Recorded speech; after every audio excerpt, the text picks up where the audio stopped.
Kabar duka menyelimuti keluarga besar sinetron Sidul Anak Sekolahan. Pemeran Ahong, Salman Al-Farizi, meninggal dunia pada Selasa 13 Juni 2023. Kabar duka tersebut disampaikan oleh Rano Karno melalui Instagramnya @si.rano. Melalui live Instagramnya, Rano Karno juga menyebut bahwa mendiang Ahong sempat tak sadarkan diri selama 3 bulan.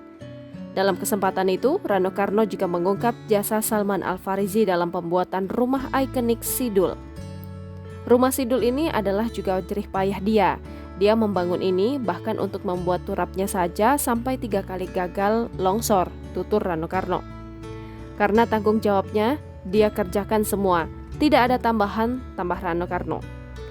Hingga berita ini diturunkan, belum diketahui penyebab meninggalnya Ko Ahong. Sebagai informasi, Ko Ahong merupakan salah satu tokoh ikonik dalam Sidul Anak Sekolahan.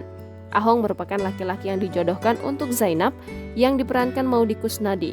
Ahong juga tulus mencintai Zainab. Ahong merupakan tokoh yang kaya raya. Jangan lupa subscribe, share, komen, dan like ya.